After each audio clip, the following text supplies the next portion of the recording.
a couple of months ago, after 10 years of the Culture Lab and after 2 years of COVID, we decided that the new avatar of the Culture Lab would be a more focused Godrej DEi Lab that would focus on helping Godrej Group companies as well as widening the DI ecosystem for everyone. Now, there's been a lot of incredible work already happening. So in terms of LGBTQ inclusion, for example, over the years, so many of our group companies have been doing amazing work. So these are images, again, from this very stage, but last month, where we had Godrej Properties, which is one of our group companies, which has again been doing great work in hiring, training, employee resource groups, and so on. This was when the employee resource group completed 1 year, and Godrej Properties, and we should just clap for a lot of the good stuff, has more than 100 LGBTQ employees already as part of it, and hiring much more over the next couple of years as well, right? And then there are newer companies like Godrej Capital. For example, Godrej Capital, it's 2 years old and already coming up with innovative products like home loans for same-sex couples.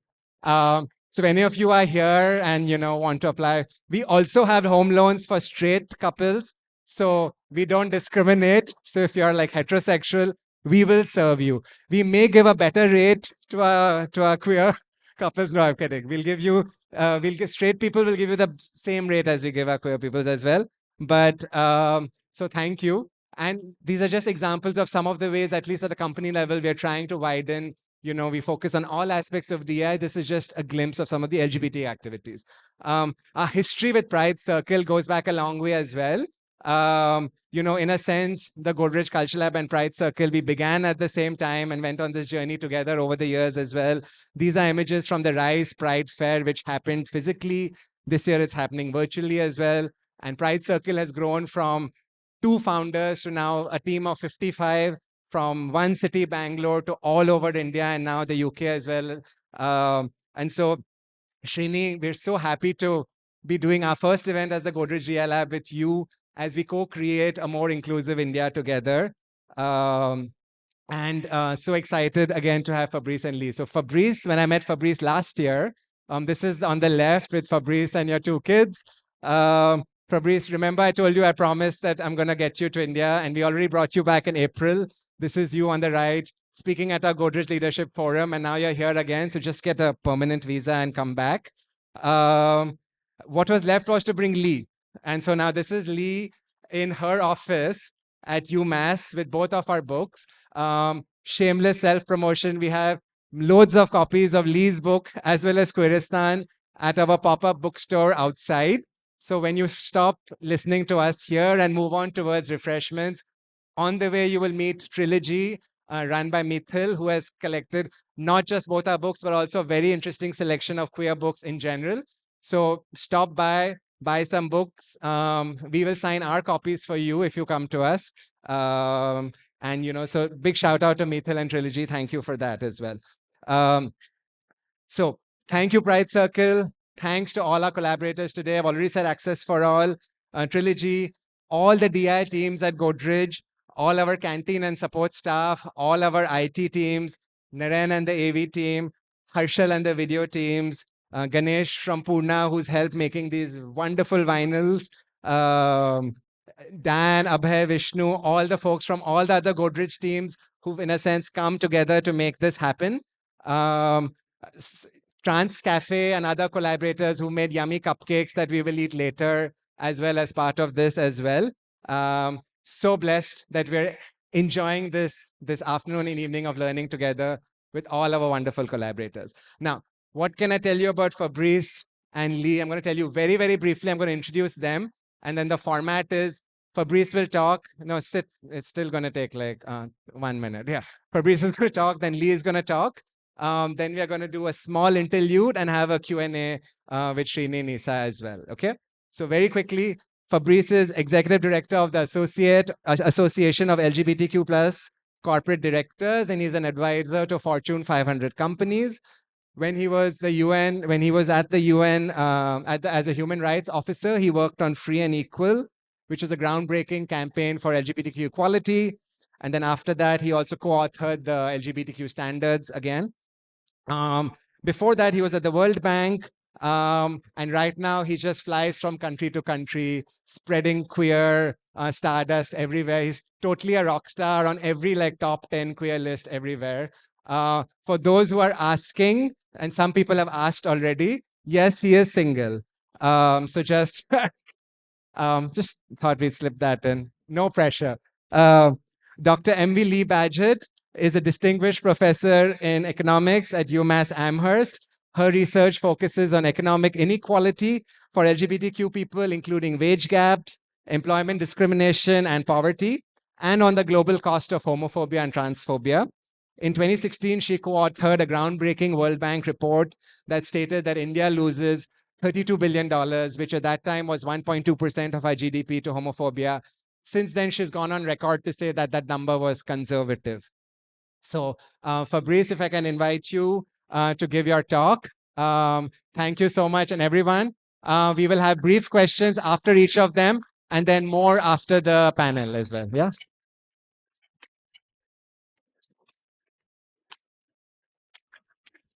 Thank you so much, Parmesh, and thank you very much, Godrej, for welcoming me again. So good afternoon. My name is Fabrice Houdart. I'm the warm-up act for Lee Badgett. And first, I would like to apologize to the interpreter who is going to have to go through my horrendous French accent. I know it's going to be difficult, and so, good luck. So, I have put my watch here because I don't want to go over time because then Lee is going to be furious. So this first slide that I wanted to show you is trying to illustrate the fact that there is a demographic revolution happening all around the world. In the United States, for the past few years, there has been a stable estimate that 7.2% of the population in the United States self-identifies as LGBTQ+. But what is perhaps more striking in the United States is that when you look at younger generation, Gen Z, Gen A, it's really striking that those numbers go up tremendously. And they go up because they are driven by bisexuality and non-binary identities. So, even as a gay man that is pretty old, I was kind of baffled by those numbers. And for a long time, I was like, that seems like a very high estimate. But what is interesting is that there is another survey, this time in 30 countries around the globe, that show very high level of self-identification of people as LGBTQ plus throughout the world. In fact, they found that on average it was 9%. Even though there might be a little bias because it's an online survey, right? But what was baffling was really the difference between millennials and Gen Z, right? And in fact, when you look at younger people, it's even more tremendous. So what I wanted to say about that is that sometimes when you're in the middle of a radical change in society, you might not be able to see it. And I'll give you an example. I don't know if it's very appropriate, right? But when Vladimir Putin started, on the geopolitical scene, behaving in a way that might have led to the understanding that a war was on its way, the Germans continued to invest in Russian energy because they could not forecast the fact that at some point there would be a war.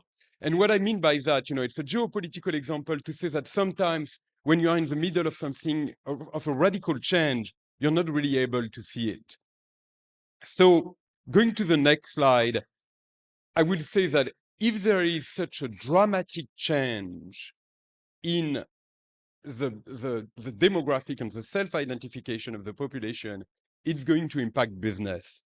And I'll show you those two brands. One of the brands is like a regular brand, right? And the other brand is when a consumer sees himself in advertising. And the reason why I show that is because LGBTQ plus people also want to see themselves represented in advertising, right? But they also, when they go to, as an example, a store, they want to make sure that they feel they are comfortable. So I love to give the example that I have a motorcycle It's 95% of my masculinity. And I drive it in New York City. I have beautiful helmets and leather jackets.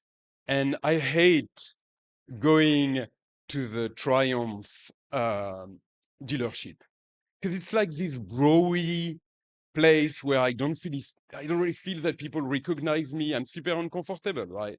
And the reason is because as a gay man, I'm completely underrepresented in that world. And so, from time to time, the motorcycle breaks, I have to go. But what it means is that I don't go very often. And what it means is that I don't buy products and I don't replace my bike regularly. So I'm going to skip on that slide because I'm extremely conscious of the fact that the really interesting part of today's presentation is Lee, not me. But there is something really important here, which is that DEI is a competency anyone can learn with practice. Meaning that it's like every skills you develop in business, it's something that you can learn. And I think it's extremely important because sometimes you have that feeling of like, well, dealership are the way they are. But the reality is that if you invest in getting the people that work in the dealership to understand why it's good for business, why it's good for them, then they might actually really get it. And, one of the ways to articulate it is to say that DEI is about unmet potential and increased value creation, right? There is an extremely strong business case to try to understand the variety of customers and employees you might have. So, this is typically how we were selling cars in the past, this charming, beautiful white family. Well, if you are Ford, you'd better change your advertising, right? Because that's not who the American household is going to look like in a few years from now. In fact, there is a gigantic demographic revolution happening in America, which is that every new household in the future, 1 out of 2, will be a Latino household. And so if you are Ford and you don't start taking in consideration the fact that your customers are becoming Latino customers, you are going to lose market share. By the way, this is the type of cars that lesbians love, do you have one of those, Lee? So here is one of the reasons why it's important to also look at it from the point of view, not only of customers, but also of the workforce. So, I'll tell you, I used to work at the World Bank, as my friend Parmesh said. And, when I started, I was in the closet. And every time I would be in a meeting, and that's all we do at the World Bank, meetings, right? We get paid to go in meetings. And my turn would come to speak. I would blush and I would sweat because I had integrated the fact that I was an inferior species to the straight guys that were in the room, right? The moment I came out I came out very visibly when I was 30 years old in 2010. I finally started building self-confidence. And, I'm not incredibly self-confident, but I managed to do a few jokes on stage. And I would never have been able to do that when I was in the closet.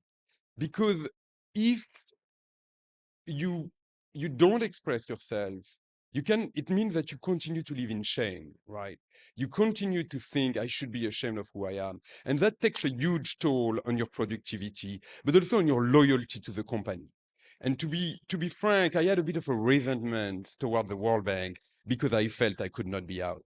So here are the 100 types of questions that LGBTQ plus people ask themselves every single day when they are in an organization where they don't feel that they can come out, And I think, one of them is very important. How should I handle sexual harassment, right? If you are sexually harassed by a man in the company, but you don't want to highlight the fact that you're gay or you're a lesbian that is harassed by another woman, you're probably not going to report it, right? That's one of the examples where it's important for people to be able to be themselves.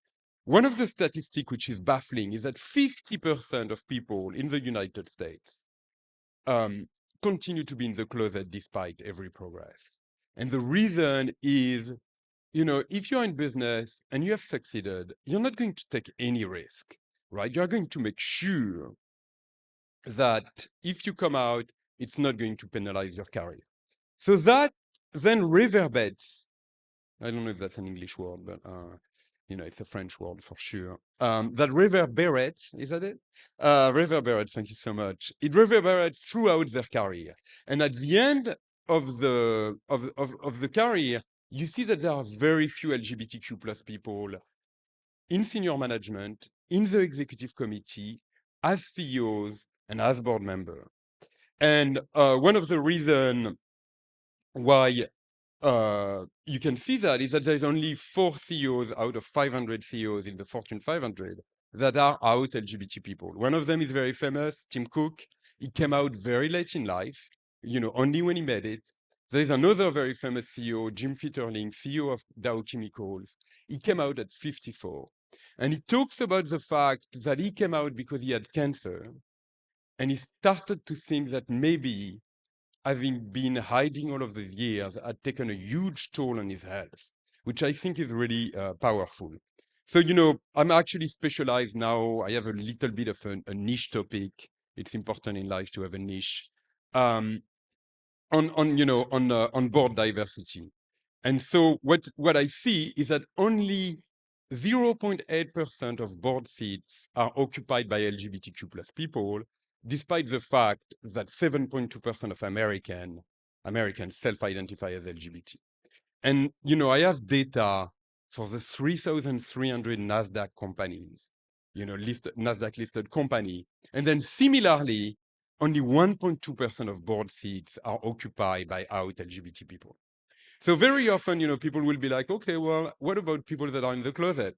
And I love to respond that I also include people that are in the closet because, it's kind of a small world. And if someone, we were just discussing about it with Parmesh, if someone is in the closet at the top of business, people tell you, that person, they are actually a lesbian. And so, in my estimate of 0.8% of board seats in Fortune 500, I include people that are not completely out. So, it means that we have a long way to go. So, 2 weeks ago, 3 weeks ago, I went to ring the bell at NASDAQ to call attention to the fact that it is time in America to ensure that LGBTQ plus people have a say in companies. And the reason why it's important is that a lot of decisions that affect humankind are taken in the boardroom of companies. And if you think about, as an example, issues like climate change, artificial intelligence, if we are not in the room when those decisions are taken, it means that we are continuing to design a world that is shaped for straight and cisgender people, right? And so it is important that we try to get some level of influence in those rooms. I don't know if what I'm doing on time, it's not too bad. So, when Lee and I worked on our study at the World Bank on the cost of homophobia, people didn't really embrace us that much. In fact, I think the country director for India hated Lee with passion. And we had a huge supporter who was the chief economist of the bank, a straight man called Sheikh Basu, who actually was very engaged for LGBT equality. And he came to one of our meetings and he said this. He said, look, it's really good that you say it's good for business. It's really good that you say it's good for GDP. But don't forget that even if it was bad for GDP, even if it was bad for business, you should still do it. Because a society that doesn't take care of its most vulnerable is a sick society. And I think that was really powerful. Thank you, Parmesh. And that's why, companies have a role to play in changing the world, right? That's something that the Sustainable Development Goals started to understand, that relying on governments and relying on, faith-based organization was not enough, that you had to make sure that the private sector contributed to create a better world for all of us. So I wanted to show you that slide because it kind of echoes that comment by Kaushik Basu, which is that when you see, so of course, it's very focused on the United States. I mean, Lee is going to talk about data. We don't have that much data outside of the United States, and it's very important that we invest in getting that data. But when you see that there is such a huge difference in happiness between straight young people and LGBTQ plus young people, it's extremely unfair, and we know that rates of suicide among LGBTQ plus people are higher. Addiction among LGBTQ plus people is higher. Depression, anxiety. And so if the private sector has an opportunity to contribute to ensure that LGBTQ plus people have a chance at happiness, why wouldn't they take this opportunity? My friend Parmesh is very humble. He didn't mention that the first time we did a consultation for the United Nations LGBTQ plus corporate standards of conduct, it was in this room. And in fact, that's why we ended up launching it in this room too. And the reason why we started this process, which started with this consultation here in Mumbai, was because there was an understanding by the United High Commissioner for Human Rights that in our world, the private sector has a gigantic opportunity to contribute to social change. And in fact, if you look at surveys, the media, churches, governments are not trusted by the general public. There is a famous Edelman survey which measures this every year, and what it shows is that there is little trust in those institutions for good reason, because over time they have betrayed us. But there is a little more. In fact, the only institution that is trusted is the private sector. And so that's a gigantic opportunity when you have a voice that is trusted to say, well, look, as a society, we can do better. So those are the standards we ended up writing, right? It's a summary of them. It's an endless document that nobody has read besides myself. But the first the first four standards are not rocket science, right? It says, well, look, companies have a responsibility towards their employees to ensure that they are not discriminated against, that they have equal opportunity. They should look at their supply chain too. But I think the most important one is stand up for human rights, which is when you have an opportunity, use your voice to improve human rights. And I think we are going to see a video later on that Godrej prepared for Diwali, which features a trans woman. And that's exactly one of the things that the private sector can do to try to change the hearts and minds of LGBTQ plus people, of the general population about LGBTQ plus people. And one of the things as an example that Godrej has is that Godrej is in every single household in India.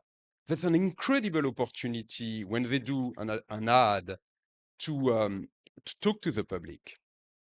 So, I think I'm going to skip that slide because that will be part of our panel later on.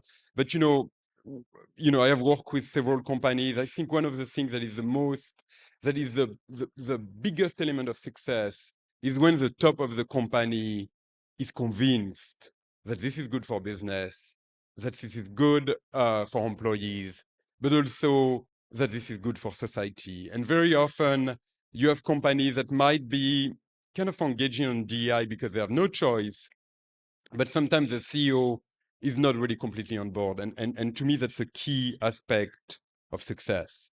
So I will end by saying that, this is only the beginning, right?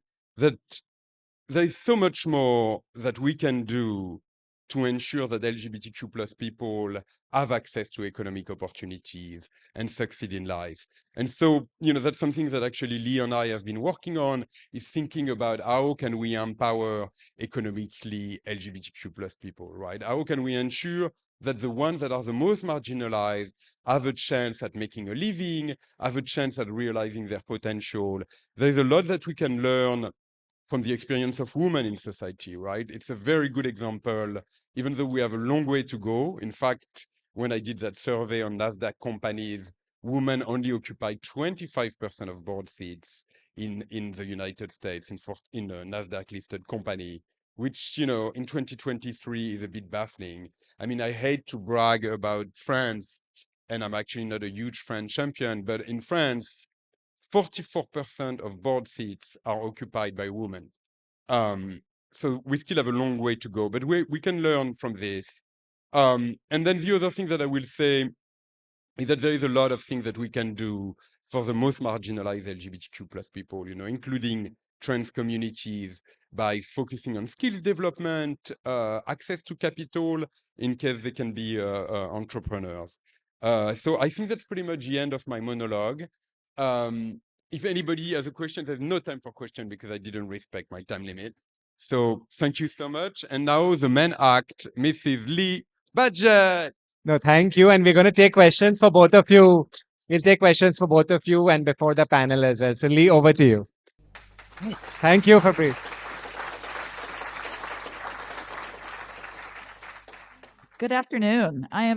Can't tell you how happy I am to be here. When I first met Parmesh, I don't remember when that was. I thought, what an amazing place, the amazing work that he's doing. And now I actually have a chance to be here. So I'm very excited by that.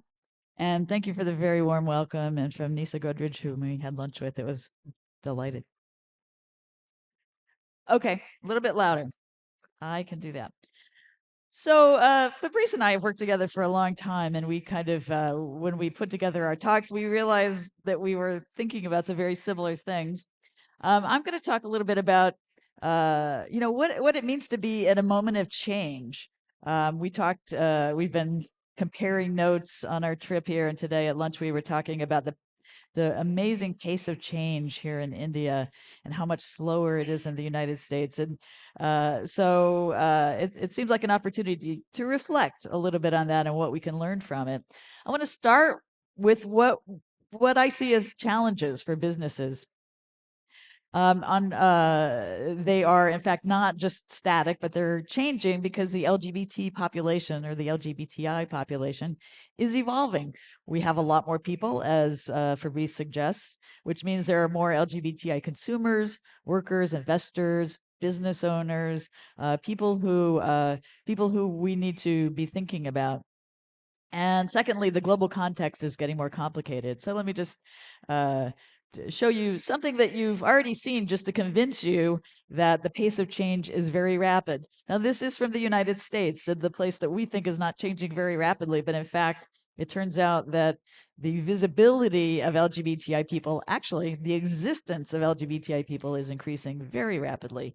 So you can see these lines at the bottom that start in 2012 and go up to 2021. This is a 10-year period. Not much was happening in some of our older generations, shall we say, myself included. You see a bit of an uptick for the millennials. They've gone from about 5%, they've doubled in proportion in the United States to 10%. And then, as Fabrice was saying, we have a dramatic change for the Gen Z. I don't even know who Gen A is. So going from 2017, 10% to now 1 in 5 people in that age group in the United States identify somehow as LGBTI. That's an unprecedented rate of change. I will just say, as somebody who studies this group, it's fascinating, but frankly, a little bit daunting to try to understand what's happening and to try to keep up. So I am right here with businesses when it comes to understanding what is happening. So when we see these big changes over time, I'm pointing the wrong way, hitting the wrong button. Oh, yeah. So that was all in the United States. I want to just give you a little bit of information about what I could find related to India. I thought there was another slide that said India up on top. This is from the Ipsos study in 2021. It was a 27-country study, and it found that in India, of this online sample, 17% of people in this online sample said they had some kind of same-sex attraction. 17% said they had some kind of non-heterosexual identity, LGBT or I. That's huge. It's probably, I wouldn't take that number too seriously as an estimate of the proportion here in India, because it's not a representative sample, but it still means that there are a lot of people being reached by these online methods. But let's think about the people who are not LGBTI in this study. A huge proportion of them, almost half, knew someone who was LGBTI, supported LGBTI people in different kinds of ways, and socialized with LGBTI people.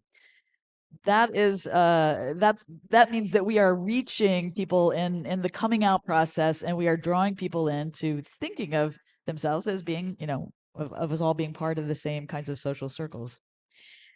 And those folks are changing their minds. Of the entire group, which is, LGBTI and non-LGBTI alike, more than half say that their view of same-sex marriage is different from 5 years ago. Now, this is a hot issue in India, I know, given the recent court decision, but it also suggests that this conversation is far from over, that it's really just maybe beginning for a lot of people. The other thing I want to point out was that 56% is just a little bit over, it's a little bit over the majority saying that their view of same-sex marriage is changing. It's different from what it was 5 years ago. That's actually a much higher proportion than the people in the rest of the countries that were surveyed. And then finally, this is going to trickle down to the business level in a big way. 58% also support companies or brands that promote equality for LGBT people. So this is not just companies that are supportive, but the ones that are actively engaging the public and publicly supporting LGBTI people. So, no matter where we are in the world, I think we are at a moment where dramatic change is possible, and I would argue very likely. The next challenge is that the global situation is complicated, and it's growing more complicated.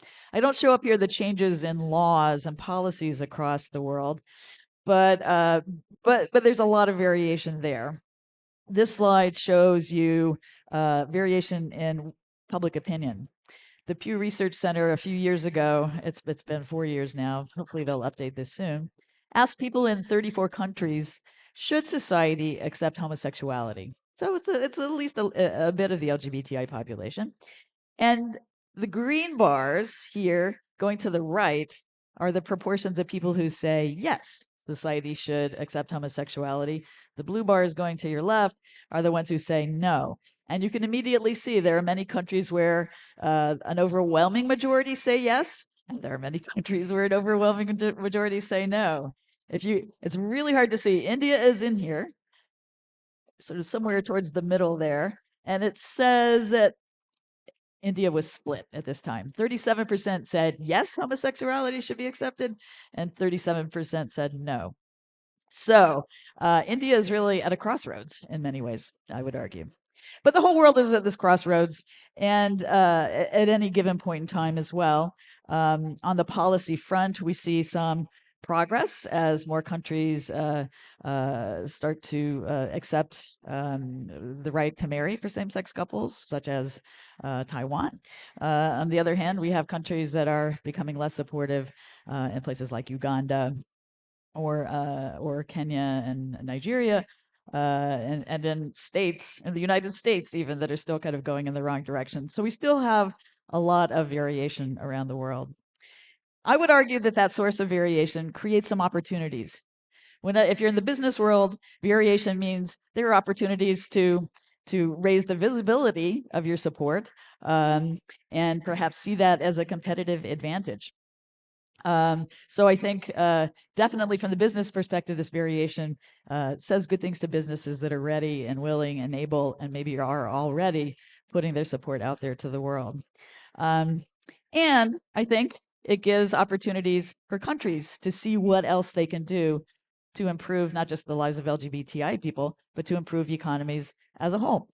So let me break that down. So for businesses, yeah, somehow there used to be headings on some of these slides. I'm not sure what happened. For the businesses, we have something called the business case for LGBTI equality, which is the idea that businesses that are more inclusive, more supportive, are going to do better financially. And it turns out that there are business scholars actually around the world who are starting to study this and have found a great deal of support for this in research. What they have found is companies that are more inclusive, number one, have higher stock prices, which is a really important thing, especially for CEO compensation, and to some extent for indicating that the capital markets are supportive of these businesses. Secondly, they have higher profits, which is kind of the core goal of most companies as economists see it. They have more productive workers, and there's some evidence that they're able to attract a more creative workforce. All of those things are good for raising revenues or reducing costs, and that's what produces higher profits for companies that are more inclusive. So there's a very clear business case that has been made in lots of different ways, and I know this is probably not something that's terribly new for many of you. But let me talk about the other kind of case, which is the case for LGBTI inclusion being good for the economy as a whole. You can think about this in a lot of different ways. The arguments that I make basically are that if you are inclusive of LGBTI people, you are unleashing economic potential. You are unleashing the knowledge, skills, creativity, the things that economists call human capital, that are going to help create vibrant economies. In fact, economists think that this is one of the most important reasons that the countries' economies grow over time, is because of enhancing human capital. And the problem is that the experiences that lesbian, gay, bisexual, transgender, intersex people, other sexual and gender minorities face are things that hold them back, hold us back. So in the education sector, we have bullying, we have discrimination by teachers, by schools, and that means that it's harder for people to get the education that they want. And even if they stick with it, the challenges that LGBTI people face are likely to reduce the quality of their education. That means less human capital. In the employment sector, facing discrimination, being worried about discrimination is something that can reduce people's productivity. Companies are not putting people in the jobs that they're most suited for and where they will be the most productive. That reduces human capital and hurts our economies. And then finally, the kinds of health disparities that Fabrice was highlighting in one of those late slides is something that, again, we see in many different countries of the world that have been studied. We see higher rates of anxiety and depression for LGBTI people. We see higher rates of suicidal thinking. We see higher rates of substance use, for example, other kinds of health conditions that are much more common for LGBTI people. And that means that we are less able to continue to work. We may have shorter lives. So all of these things are holding us back in ways that are bad for the economies. And the case for inclusion is to open that up. And in fact, I've been starting to think a little bit beyond some of these challenges that we face, to maybe thinking about the superpowers that LGBTI people might have as a result of these kinds of challenges that we face. Even when we are resilient, we are facing these challenges, but we're doing something about them. And sometimes we're actually learning from them. We're learning to be more empathetic. We're learning how to work better with people who are different from us.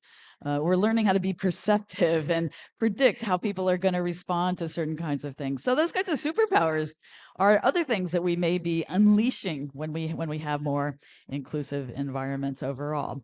But overall, so the argument is that this will just create more economic output for countries.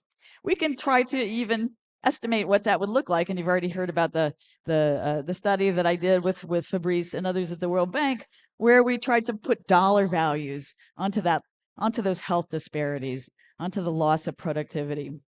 And what we found in India, as we found in lots of other countries since then, is that 1% or more of GDP per capita is lost. So let me just put that 1% into perspective, because it's such a tiny little number. Who could care about 1%? But if we woke up and found that the economy's GDP had dropped by 1%, we would start being worried that we were in a recession. Probably policymakers would start to respond to do something about that. If we got rid of 1% of the global economy, we would have obliterated the economies of the Netherlands or of Turkey. 1% is not a small number when you think about the lives and the jobs that we're talking about there. So there are big economy-wide gains that we can experience from more inclusion.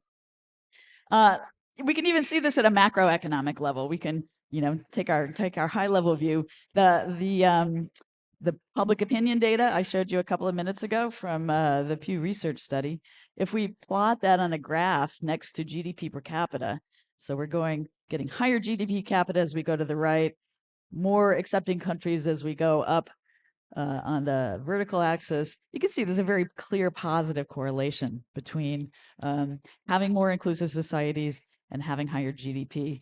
Just for the record, we have actually done a more detailed analysis of this for emerging economies, including India, where we found that when we had a measure of inclusion that was about legal rights, and we controlled for all the other things that we think influence how economies grow, over a 30-year period that we looked at, we found that having an additional right was associated with an additional 3% of GDP per capita. So that's a really big correlation between inclusion and GDP per capita, even after controlling for other things that affect growth. When we did this for a much larger set of countries that included high-income countries, it was about a $2,000 increase per capita for each additional right. So overall, what we see is that there's clearly an argument for companies and for countries to increasingly work on inclusion of LGBTI people. If you've ever taken an economics class, just out of curiosity, how many people have taken an economics class? Oh, almost everybody. Okay, then you know you were probably taught that if there's, the beauty of capitalism, right, is supposed to be that if there's self-interest involved, if you'll make yourself better off by doing something, it'll just happen on its own. But I got to tell you, I don't think that's going to work in this particular case. The invisible hand is not going to be enough for us to get to a more inclusive society, more inclusive economies. So I want to talk about the visible hands that we have. The visible hands, probably mostly of people in this room, are people who have the opportunity to try to make change, to take actions that will have an impact on what we're doing. And Patrice has already talked about some. That's going to be some on the panel. But let me just make it clear that this is already happening. That people within companies, people like Parmesh, influencing not just Godrej, but other companies in India, in Brazil, and China, which are just a few that I've chosen up here. Things are changing very quickly because people taking these sorts of actions. Just to think a little bit about what the frontier looks like, I think that multinational companies, wherever they are based in the US or in India, have a challenge, I think, in terms of pushing global policies for companies out into every location. The US group, the Human Rights Campaign, tracks big companies that operate in the US over time. And their most recent study that looked at how well those policies are also implemented at the global level suggests that it's very spotty. Only 40% of the companies that say they have employee resource groups for LGBTI people really have them globally. And 35% say they're only in some countries, so a handful of countries. Equal benefits policies, something that is particularly important when the marriage moment kind of stalls out. But companies have the ability to at least recognize benefits for same-sex partners, but only about half of the companies that offer them in every location. Only about 30% offer trans-inclusive healthcare benefits in every location. So there's still a lot of work to be done, and moving that out there, I think, is very important. Just to say some of the things that the research has noted that have been effective strategies for change have to do with employees speaking up. At the beginning and end of it all, it's about employees, right? So employees speaking up and saying, well, when I worked in Australia, I got benefits for my partner, but when I moved to Singapore, somehow for working for the same company, I don't get benefits anymore. That doesn't make any sense. So employees pushing and making requests is a big motivator for companies. Those global policies give them an important tool for being able to go in where there are opportunities to start working on them. So the global policies are important, but they need to be connected either to the LGBTI employees, or if there aren't enough of those, to the allies who are out there who can also kind of help make this change. So I think that spread, so thinking about the whole multinational company is going to be increasingly important. The second thing is that really all of these things that we've talked about, these are policies. These are opportunities that are being offered for benefits or to have non-discrimination policies. But we don't really know what the effects are of those. So the thing I want to leave you with to think more about is, can we move beyond just policies and think about what the actual outcomes are that we care about to see if that's what's really changing? Here are a few that I think could be potentially important, just to draw on Fabrice's work. Let's think about leadership. Who's actually on the board of these companies? Who's actually in the C-suite, the high-level positions? Those folks are particularly powerful. It might make a big difference. They may be great role models, and they may be a really good indicator of how open the culture is to LGBTI people. Because, you know, they've been through lots of different levels in many cases, and it gives you a sense of how much discrimination might be there. What about the workforce? One of the big new policies that some companies are doing is to collect data on how many of their workers are LGBTI. Sometimes they do it on surveys, sometimes they do it on HR information systems. And that's, I think, great, very important.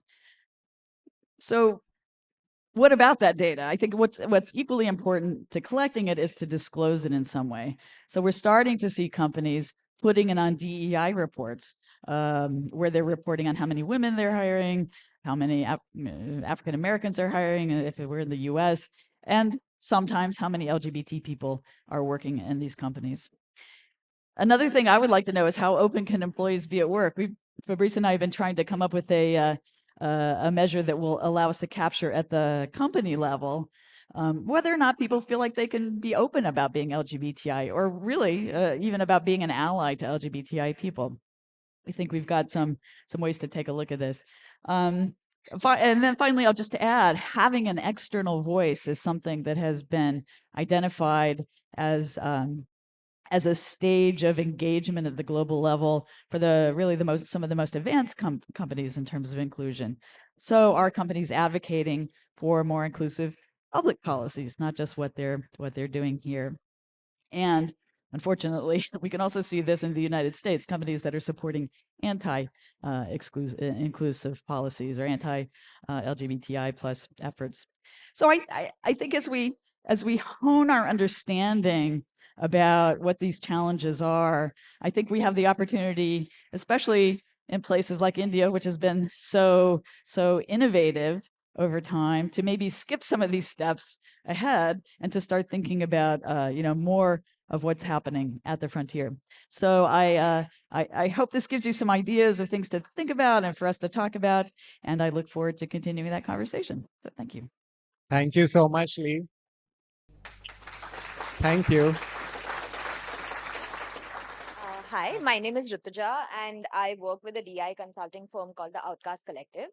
So a very unique problem that we have probably in India is that a lot of times when we are talking to organizations, they say that we are right now focusing on women's inclusion within the workforce or inclusion of persons with disabilities in the workforce. So they make it an either or situation, and then they say we will get to the LGBTQI plus inclusion later.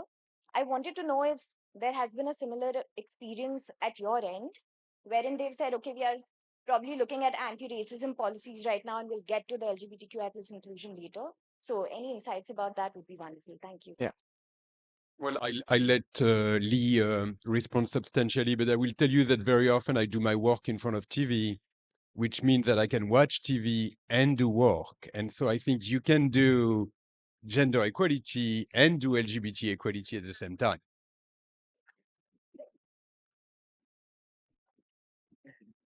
Yes, and I would argue that it's more efficient to look at all of them together at the same time too, because what you're ultimately going to be doing is analyzing, what are our employment policies, our application policies, that whole process of interviewing and screening people, et cetera, et cetera. So you're just saying, let's do that 3 times instead of 1. That doesn't make any sense. So I think there are opportunities to push harder on that, but that's a really important question. So the second question, Abhay, do you want to give the mic? No, here. Okay, later. Yeah.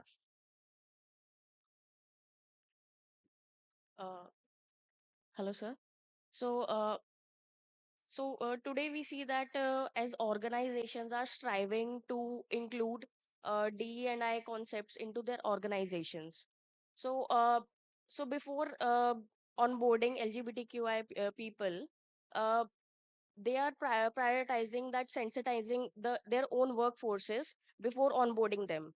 So, like, what according to you should they be doing to create such platforms and open communication, just in case the workforce is not able to like accept the change which is happening, or what should they be doing uh, in case there is any kind of adamant, or they are not trying to like accept the change? So what can be done in those organizations? Thank you.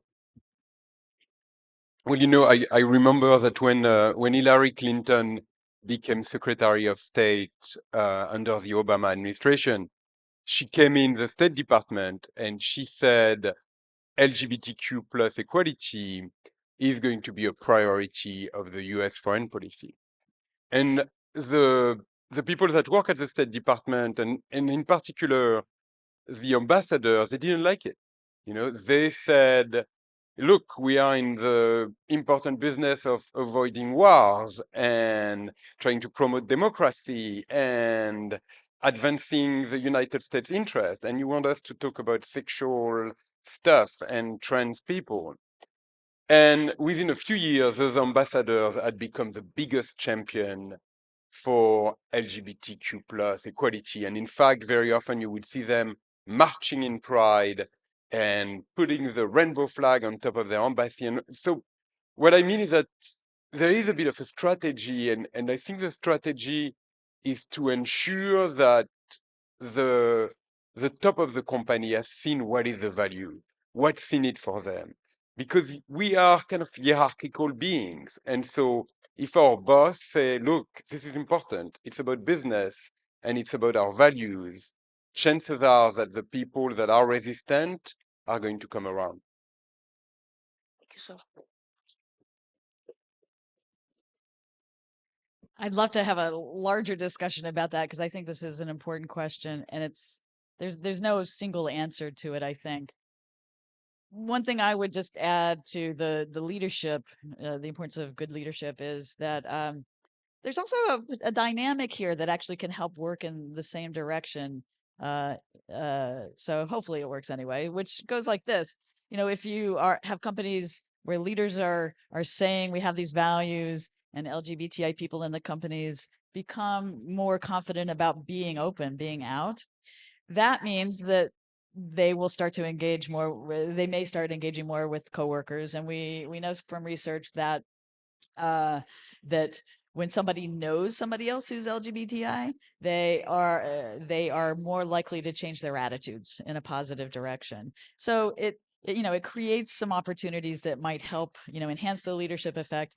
And there may be other things as well that I don't know. Parmesh probably has some good ideas about this, but and other people who've worked in this area would know. Workplace cultures vary so much. It's hard to know how much kind of open conversation you can have about changes in policy. But I think having an attitude towards creating opportunities where people can express their opinions in ways that hopefully are not hurtful, but can start learning is really the key. Thank you. And we'll continue more. Hope you've got your books. Amazing. Very good. So there are more to give away, and that will come back later. Before I invite y'all back, and then Srini and Nisa, you on stage, I just want to play this little video that our CorpCom team made 2 weeks ago to mark both Trans Awareness Week as well as Bhai Dooj. Bhai Dooj is part of Diwali, and it was actually our entire CorpCom team thought, and this is how we are actually thinking of diversity and inclusion as well at Godrej comprehensively, right? It's not just hiring, but it's also brand, it's communication, it's CSR. When all of these come together, that's when you create a real inclusion momentum as well. So our team and Sujit, Michelle, Zeba are here, worked very closely with different DI teams across Godrej as well as our agency '09, and Ganga, the actor, and Adi Sawant, the content creator, both at the agency, and the talent are both from the queer community. And we released this during Bhai Dooj, and we just wanted to play it for you as a small snippet before we invite our panel on stage. We hope you like it. चलो अब चाय P के जल्दी से ready हो जाओ, आज हमारे घर की पहली भाई दूज है। हाँ बाबा, जल्दी। सब जगह पे मिस करके रखता है। उठ जाओ। हाँ माँ। आज पहली भाई दूज है ना? उठ। हाँ हाँ माँ, उठ रहा हूँ यार। तो कब से बोल।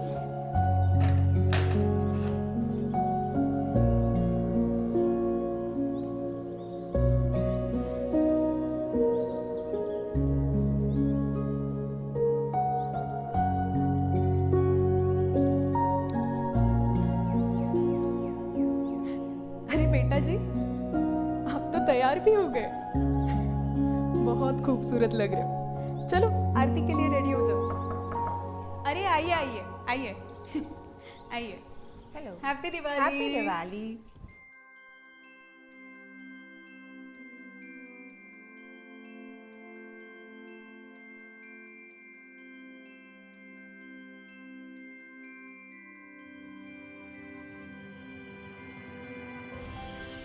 कैसी हो बेटी? Finally myself. अरे दीदी, कितनी देर कर दी। कुछ चीजें समझने में देर लगती है, देर से ही सही। आज हम हमारी पहली भाई दूज मना रहे हैं।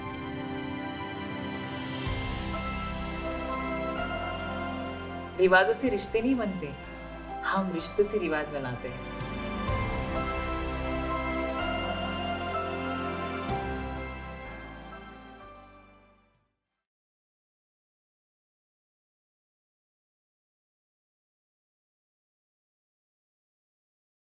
So I want to start off by asking, actually, Srini and Nisa, both of you. Yeah, so maybe you both can share one, not to micromanage too much, but you both can share one mic and you both can share the other. And if you don't hold it close, I'll tell you, so hold it close. Yeah. I will. You well are giggling softly with the micromanage. Yeah. So good, someone gets my jokes. Okay. I'm going to ask but Srini and Nisa, both of you, because you both are straight, I think, straight-ish. I want to ask you, what has got you so interested? Like, Nisa, you're straight. Why are you such an ally to the LGBTQ community? And Srini, you're also straight-ish.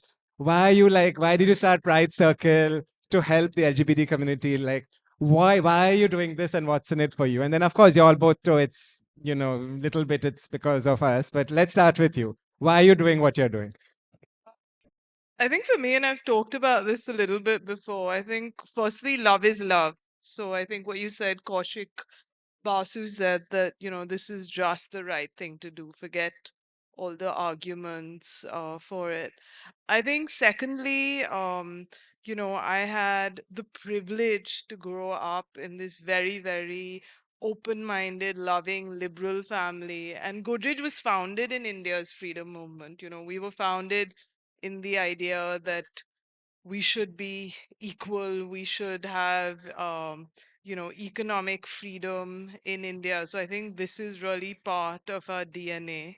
I think the third piece is, and you talked about, having representation at the board or at the CEO level. So when you have someone who comes in and works with you, which was Parmesh at a very senior level, you can't just continue your day-to-day blindly, correct? So it started off, the first conversation was, why do we not have, why does it say spouse in our policies? Why does it not stay partner? And then, he's really led us through this journey. And then we've had other leaders like Megha, Zoya. There's been other people who followed the sort of stage that he said. And I think the last piece is that, which you talked about, it is good for business, correct? It is good.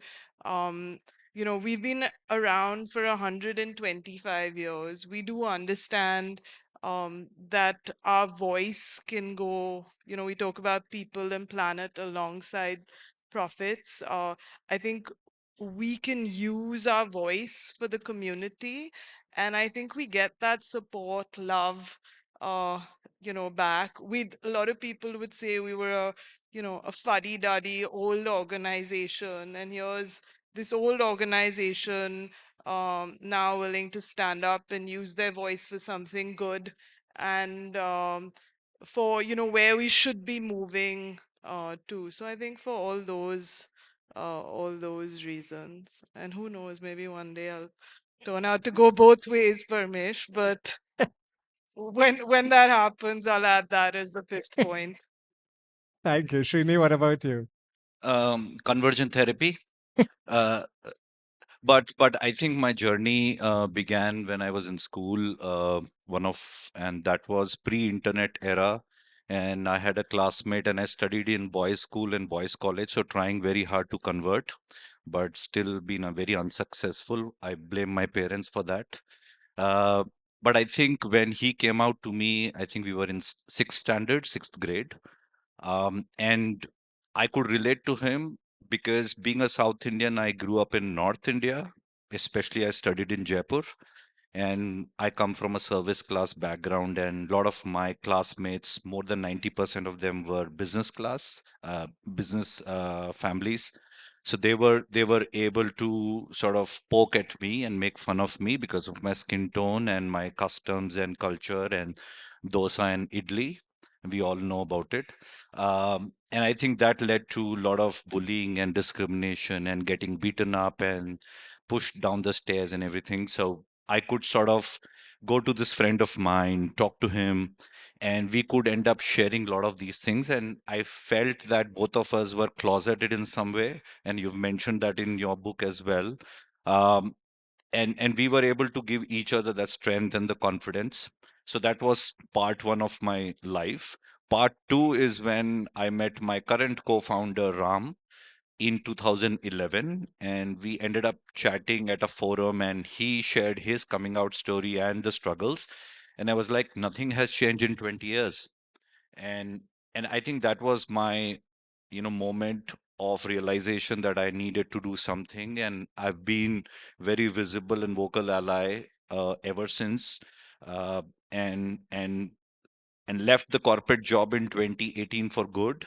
And I said I cannot afford to change one organization at a time. While we say one workstation at a time, I wanted to kind of create a wave of shift and change. So that's when 2017, the start of Pride Circle, and it's been 6 years and going strong. And let's see where we go with this. Thank you both for being incredible allies. Um, and going back to both Lee and Fabrice, right? I mean, why board? Why board? Why is it? Why both seats right now? And why this data-driven approach? Lee, I mean, besides being an economist, why focusing on this, on livelihoods particularly amongst everything else? Why is it so important at this point for you both to be doing exactly this? We got a glimpse of what you're doing through your slides, but why now?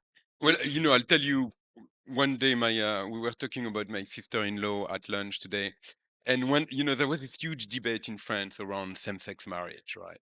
And 1 million people went in the street to demonstrate against same-sex marriage. And my sister-in-law said, you gay people, you always want more. First you want to be decriminalized, then you want civil union, and now you're asking for same-sex marriage. What's next? What came next is that we asked to be able to have children. But it's this idea that the bar for equality always gets higher, right?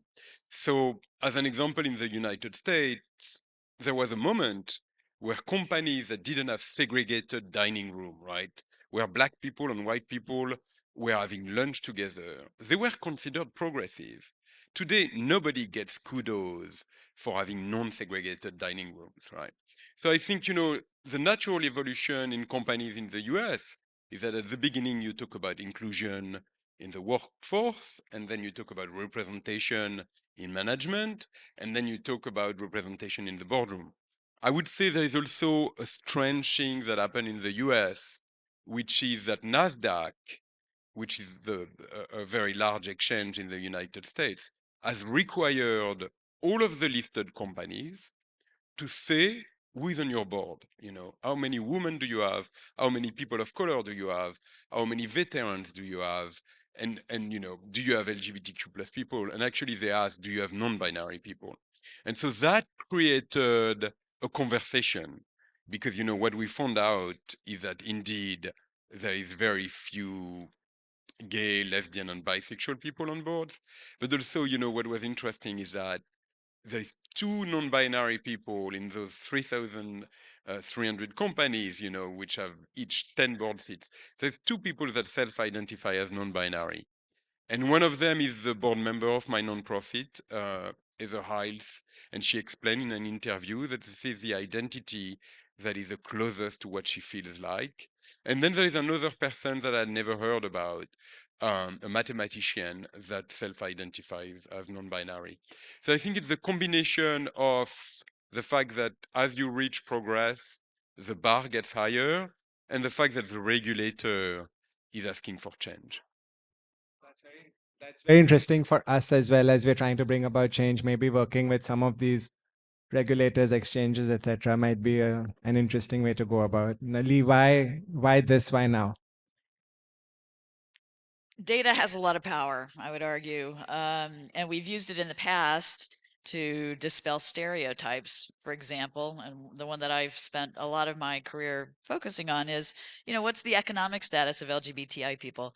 There's this stereotype that we are, you know, part of an elite group, that we have, you know, lots of money to spend, and so that makes us attractive consumers. And you know, there certainly are some people who are like that, but you know, what the data show is that there's enormous economic variation, and in fact, on average, LGBTI people tend to actually be have lower incomes, have a harder time finding employment, and in the places that we can see the really low end, that they're more likely to be poor. Um, so then the data says there's some problems here, and you know, so we have been focusing on some of them, you know, thinking about you know, health disparities and discrimination. But now with the economic empowerment issue, we're looking at that bottom part, you know, to say there are people who face these same challenges, who never, you know, have the opportunity to work in a job ever, for instance, in some cases, for some studies of transgender people, or who can't find money to start a business, or don't have the training that they need to get a better job, or to run a business. So you know, Fabrice had a slide about this new work that he and I are both doing on economic empowerment, and I think that got intensified with COVID. COVID revealed just how vulnerable LGBTI people are. You know, we kind of knew, but then it was right in front of our eyes, and it was really very hard to ignore. So, you know, thinking about the kinds of tools that we have for empowering women, empowering other minorities, I think we need to start thinking about how we apply them to LGBTI people. I'll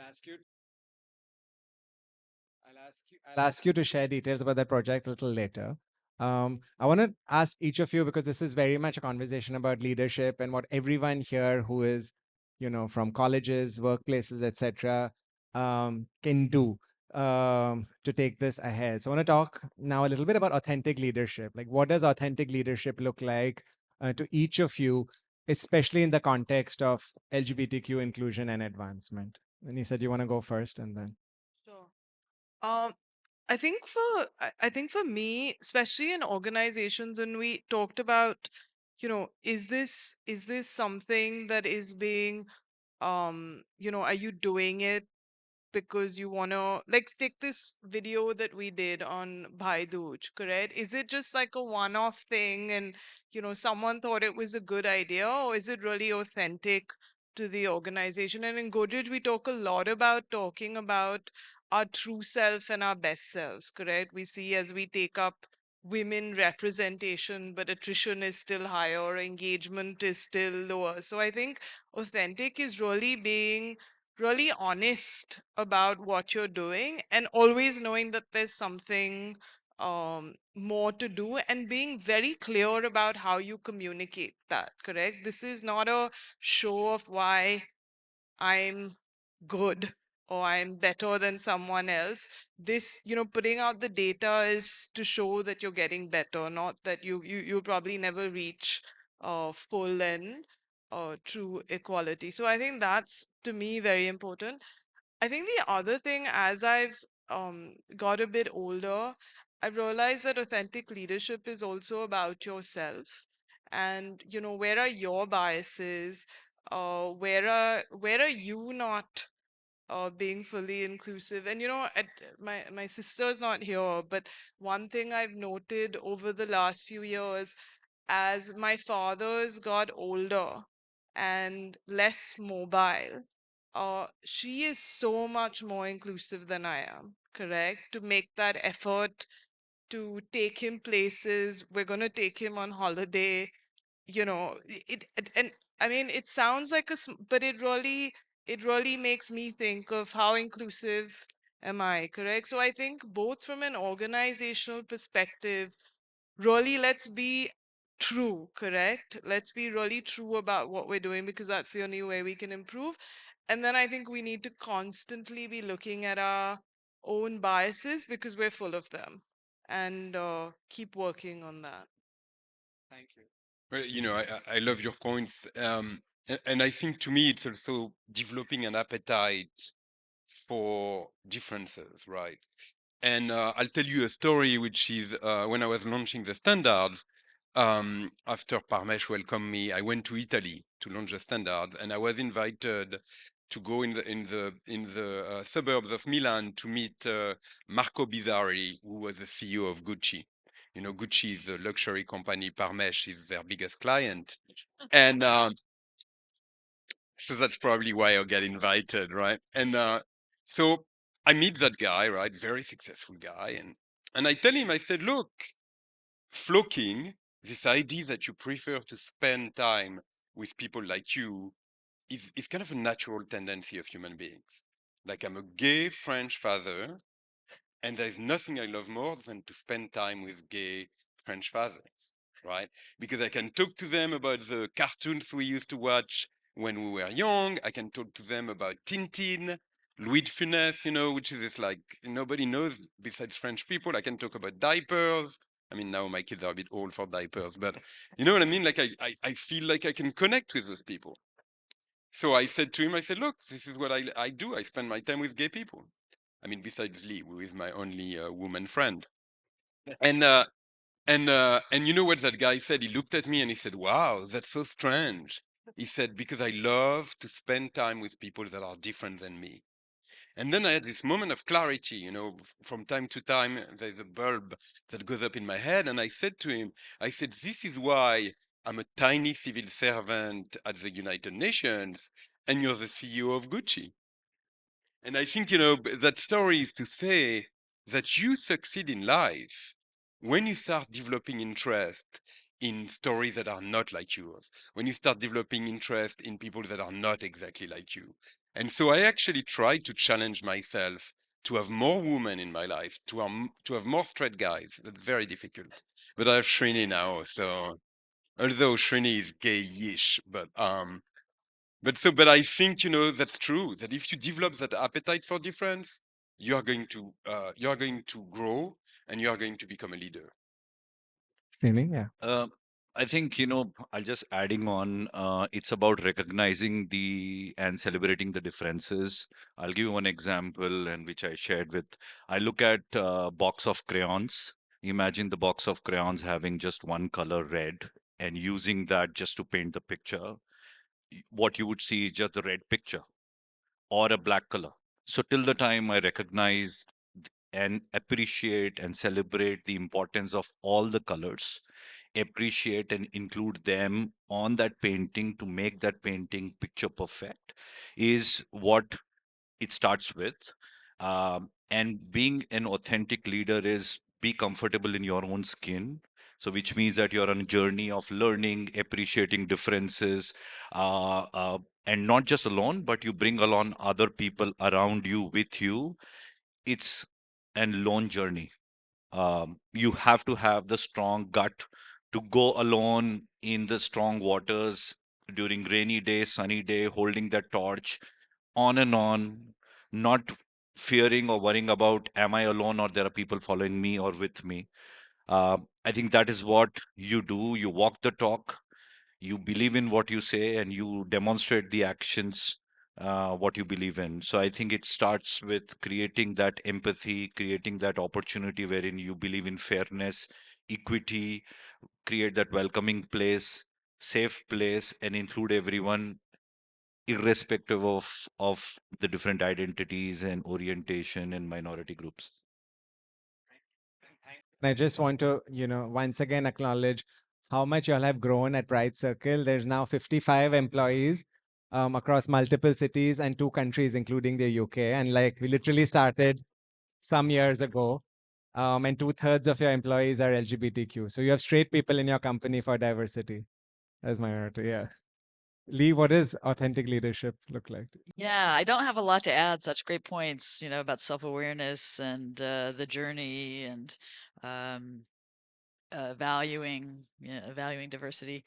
I guess a couple things I would add. I mean, one is I've been going through a process. My wife had some surgery on her foot from an injury, and pickleball, has pickleball come to India yet? Anyway, be careful. That's all I'll say. And so she's been getting around in a wheelchair, and it's been eye-opening just how hard that is. Why was I surprised at how hard that is? It's something that suddenly has become very personal to me. But people with mobility disabilities have been dealing with that for a long time. So I think the challenge is, we suddenly discover some new issue. But I think it's important to always remember that group has been living this for a long time and will always be the experts on that issue. Um, and secondly, I would just say, don't be afraid to make mistakes. We all do. We might accidentally misgender somebody or make an assumption about somebody's partner, or there's just an infinite number of things. But doing things with goodwill and good intentions, people will be generous with you from the community. So don't be afraid to take the first step, even if you're not sure exactly where to go. And once you connect with people, then it becomes, not just you on your individual journey, but we're all walking on it together. Thank you. Thank you. I want to build off your last slides, both your last slides, where you spoke a little bit about the way, and I want to talk a little bit more about strategy when it comes, especially in this inclusion space. And while we're talking about LGBTQ specifically today, um, some of this could apply to other dimensions as well. So I want to talk about strategies and approaches that are working globally. What are you seeing in organizations which are really making it work? And in that, if you can share, and I want, actually the three of you to answer this first, and then maybe Nisa last. Like, what are you seeing that's working? And in those strategies that is working, what are the key questions that leaders are asking their DI teams, their HR teams, their brand teams, etc., in terms of, what data are they asking for, what are they measuring, and what is working? So, Fabrice.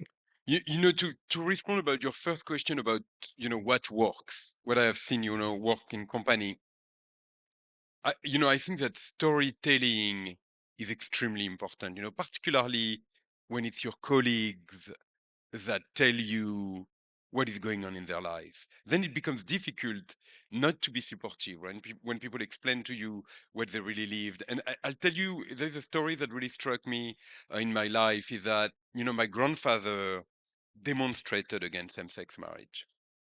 And I was very hurt, of course, but I wrote to him. I said thank you, and he said, I'm not demonstrating against you. I'm demonstrating so that your case is not generalized in France. I was like, great, like the perfect excuse, right? So anyway, years pass by, and one time I'm in the garden talking to my brother, and I point out one of my son is not my biological son, right? And I explained to my brother, I said, look, in France, that this son, if my partner, my ex-partner, I was never very good at marriage, if my partner dies, I have no right on that child. Everybody else has a right on him, the parents of my ex, his sister, but I have no rights. So, and I said, that's why I want, the rights of marriage is so that I can have the responsibility of that child that doesn't know anybody else as a father, but in France, I would have no rights on that child. And my grandfather was in the corner, he's dropping. So he said to me, thank God you live in the United States. And what it means is that he had gone to demonstrate not understanding what concrete impact it had on my life. And that's why storytelling is very important. Because when we say, and that's not only for LGBT people, right? The experience of women is very foreign to me. And one, I'm going to tell another anecdote. I know I'm taking a lot of microphone time, but I love that anecdote. One time I'm at a dinner next to that woman that was managing director at the bank, Caroline Anstey, very powerful woman. And I tell her the same story I told you. I only have a few stories about the fact that I used to blush and sweat when my time would come to speak because I knew that the straight guy in the room was superior to me. And she turns to me and she says, "You've described exactly what it is to be a woman at the World Bank." And I was floored. I had never imagined that women could have that experience. It took for a woman to tell me, this is how I experience the World Bank. And so I think that storytelling, particularly when it's one of your colleagues that tell you, this is my life, this is what's happening to me, that change hearts and mind the most. Yeah. And he's always very good in storytelling. That's why backstage we were saying that you could take the stage and we could take a nap, right? Um, So I think in the last couple of years, ever since I started Pride Circle, I think before us there've been many other organizations who've been working on this. So I want to take a moment to recognize those organizations whose shoulders, individuals, organizations, and queer people on whose shoulders we are standing tall today. Um, and it is not easy. The kind of questions that leaders have asked comes from two aspects. One is fear, one is ignorance.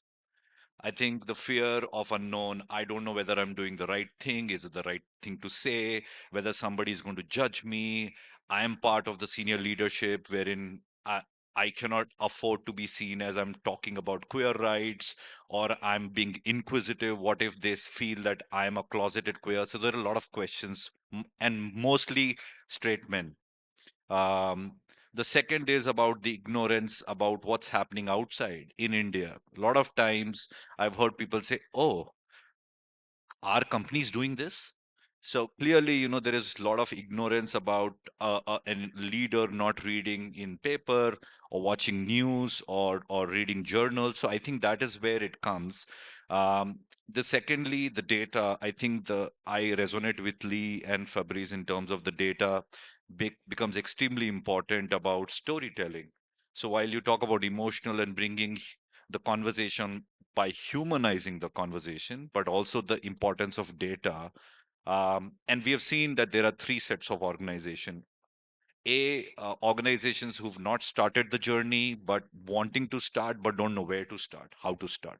The second set of organizations are those wherein they have started for about a year and a half, but don't know where to go. And then there are these expert organizations who've been doing this for 5 years and 6 years before 377 got decriminalized. And they're like, now where do we go? So the questions from these organizations and the leaders are entirely different. And India being at the cusp of a major transformation, the kind of questions also comes are equally different. And we had a friend ask that question earlier about, like, let's fix the gender issue first and then move on to the next. I'm like, gender issue would become 50-50 by 2085. So what, we'll go back to Stone Age and do the other things? Absolutely not. So those are the typical questions we end up getting, and that's why the customizing the responses through storytelling, through data, empathizing or doing the sessions, offering coaching becomes equally important. And we always, final point, we always tell them, the leaders, that if you have teenage kids, spend time, understand what's happening in their world. There are a lot of data content available online. I think from the time decriminalization of 377 happened, we now have over 500 digital content, OTT movies. So I've sat down and counted, it's more than 500, short form, long form. So we have access to information, we have access to experts. It's just that matter of time, how do we share the story? I'm mostly just going to repeat a point that I was trying to make in the talk, which was that many of the things that we are doing, and I think are doing fairly well, constitute sort of box ticking kinds of exercises. We're good at tweaking policies, at expanding policies, expanding access to things, and figuring out. Sometimes we use data to do that, but data can also be used at the other end when we're saying, how well are they working? How many people are we reaching? How many people are actually using those benefits? If it's nobody, and some cases that might be true, then there's something to look into to see why people don't feel comfortable accessing benefits, whether they're transition related healthcare benefits or same-sex partner benefits. So I could just say that the most interesting program to assess the impact of inclusion, of policies related to inclusion that I know of, is being done by a foundation in Germany called the Dry Linden Foundation. They have developed an impact investing model where in a few countries in different places, including an example in Mexico, they've been trying to encourage companies to be more inclusive by saying, we'll give you relatively cheap capital, we'll lend you money at low interest rates if you hit these diversity milestones. So how will they know if LGBTI people are included in that? They've got a survey that they gave to everyone in the company before they started this, and asked them about how included they feel, what everybody thought the level of inclusion by management was, et cetera, et cetera. And then they, entered this program, they did some work, and then in a year or two later, they asked those things again, and they saw big upticks in people's feelings of inclusions, LGBTI people's feelings of inclusions, and other minorities too. And it was a very, kind of very different, and I think a very interesting model that we should be thinking about in a lot of different contexts for how we know that it's really working, both in terms of people accessing policies, but at that overall holistic level. Thanks. So we've got storytelling, using data and customizing and incentivizing, in a sense, good behavior, which is what you're saying, right? Giving people benefits for Measuring it. and measuring it. Yeah. Lisa, what are the questions that you think?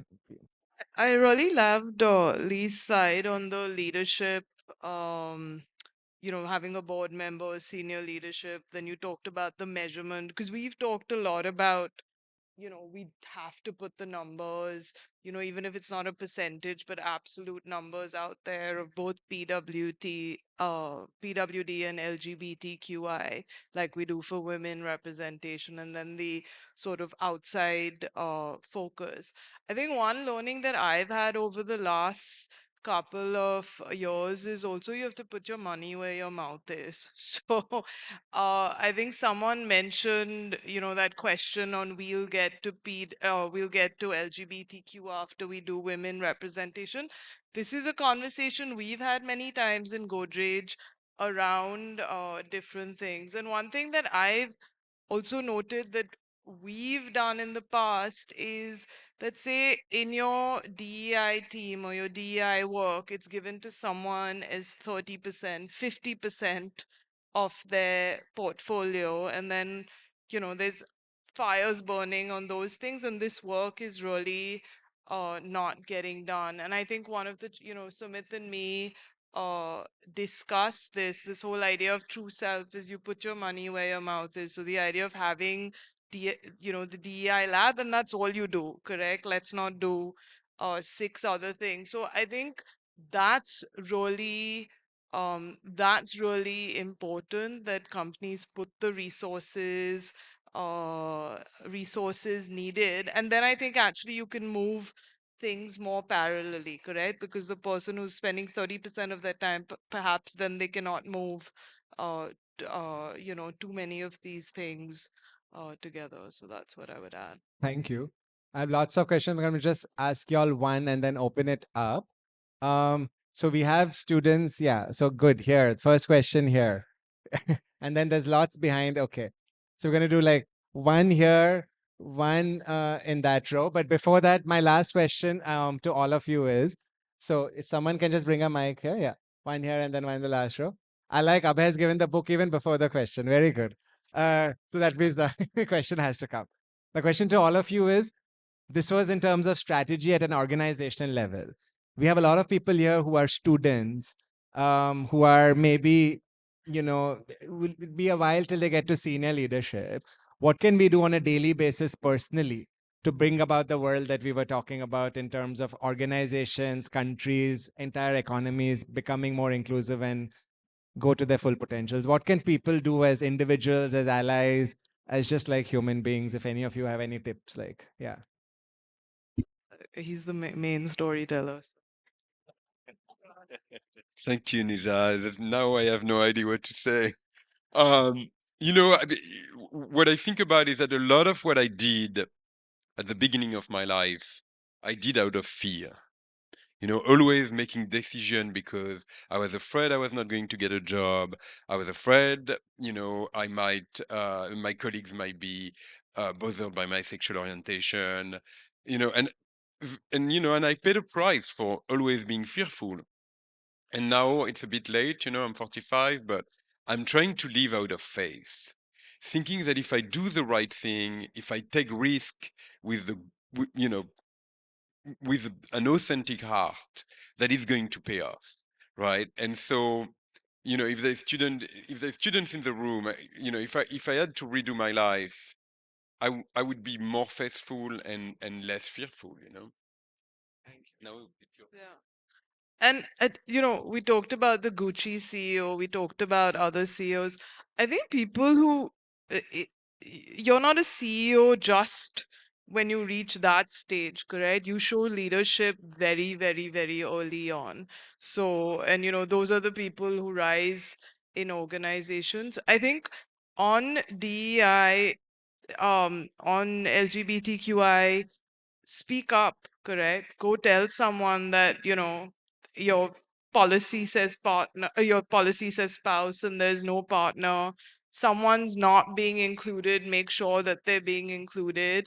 I think be fearless, correct? And as you'll realize, most people, you're not the only one who's scared, correct? But the people who get over their fear show that confidence.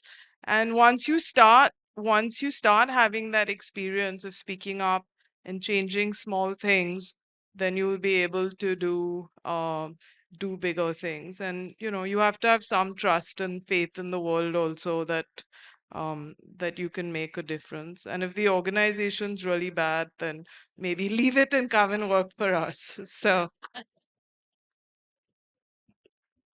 Yeah, I want to go. Let Srini go last because he's going to be inspiring. If you are a student, in addition to kind of finding those opportunities to try to change things, learn something. Push your professors to teach you things about diversity and inclusion, about LGBTI people, about how women are treated, about how people with disabilities, what their lives are like, and as well as kind of pushing the thing that I learned is that sometimes that you are on the right path when people say no to you, and don't give up, keep moving on. I think that persistence is probably the most important thing, and so I hope that's as helpful, and that you'll have that courage that both Fabrice and Nisa were talking about.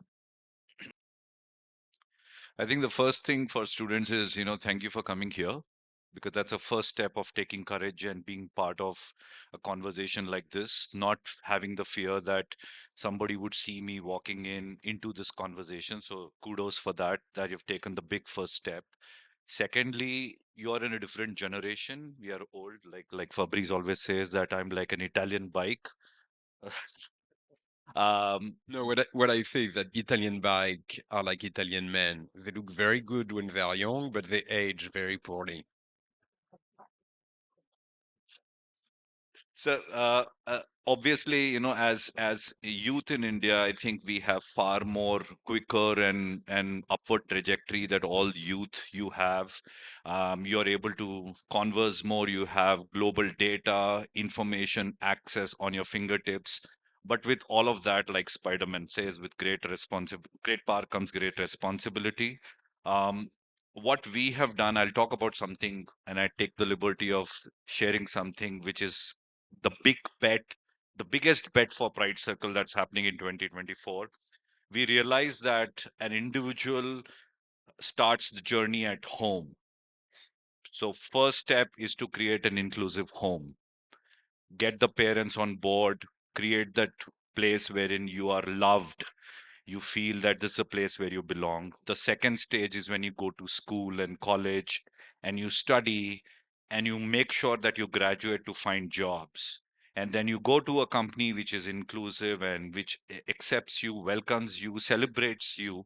And then you are able to give back to the country as an economic growth and contributing to the GDP. What we've been doing is helping organization for the last 4 years in measuring where they are in their LGBT plus inclusion journey and helping them carving out the charter. For the last 2.5 years, we've been working in the campus space, education sector, in creating those conversations with faculty, students, parents, etc. Something that we wanted to bring after the Workplace Equality Index. This Friday, we are announcing the winners.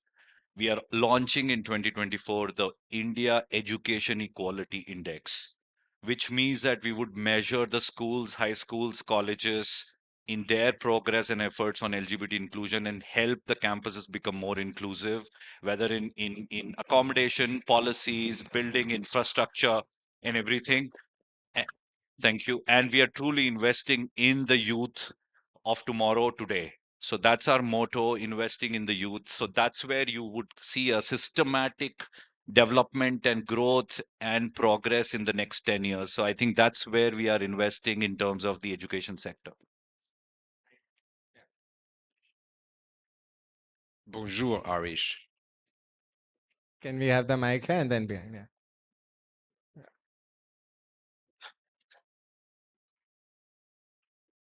Hi, I'm Costa. I'm gay. I'm also in charge of marketing for Tommy Hilfiger and Calvin Klein in India. So I found the economic repercussions of inclusivity very, very fascinating from a business point of view. It's fantastic to know that there are upticks in revenue by being more inclusive and such great ideas. I think the inclusive home loans from Godrej are just pure genius.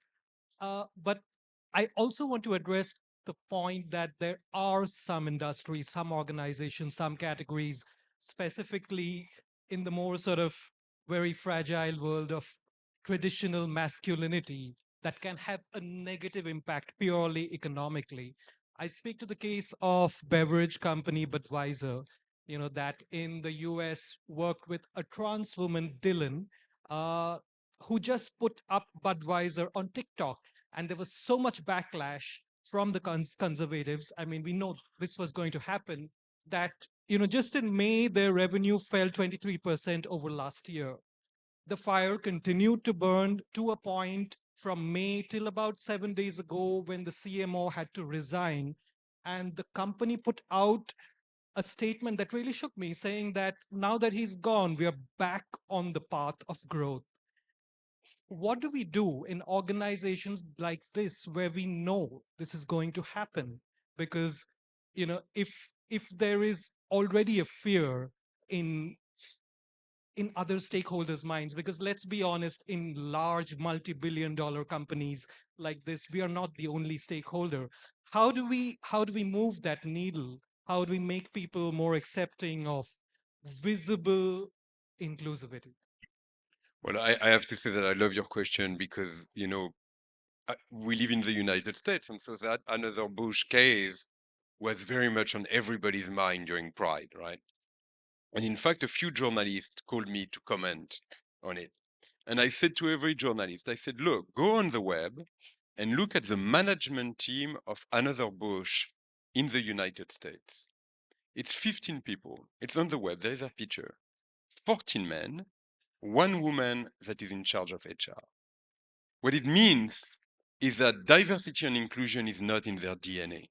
What they tried to do with Dylan Mulvaney was a coup, right? They were not living their values, what Nisa talked about, right? This is our values. This is what the company is about. That wasn't the case for another Bosch. They were like, okay, well, let's do that thing and see if we can make money out of it, and it backfired. One of my clients is L'Oreal, and L'Oreal has Dylan Mulvaney as the face of Maybelline, which is one of their brands. And it's perfect for them, and it works well. And they would stand by it. You know what the CEO of L'Oreal told me? He said, I got a lot of hate mail after the Dylan Mulvaney incident. And he said to me, he said, I don't care because those are not my clients. And what it means, there's a big difference between what another Bush did with Dylan Mulvaney and what L'Oreal did. And I think it comes back to a question: is that first you clean house, right? You make sure that you live internally those values and DNI, and then you go out of the walls of the company. If you start by going out and it's not really your values, you're going to have a catastrophe. And you're right, it ended up penalizing us, LGBT people, right? They tried to make money, and we are, suffering the price of their greed. Right, let's take. Hello, everyone, and thanks for the insightful conversation. I'm Shankri, and I work with Angel One. I take lead on the DI program there. So my question was around hiring bit, right? When it comes to LGBTQ workforce, definitely we do have pro LGBTQ policies, and all our at least CXOs, senior leaderships are sensitized. Hence, we are looking forward to hiring more people. But the problem comes with the word meritocracy. I think that's the big elephant in the room. And sometimes you're not able to close positions. Sometimes there are skills or even qualifications falling short, but the intent is at the right place. So how do we, take a step there or start this conversation in terms of, definitely we don't believe on diversity quota or anything like that, but still bringing in or creating opportunities for the LGBTQ inclusion, how we can do that. And definitely we have partnered with Pride Circle, so we are on board. But any other strategies, any other responses from the esteemed panel over here? Yeah. Thanks for the question, and we love the partnership.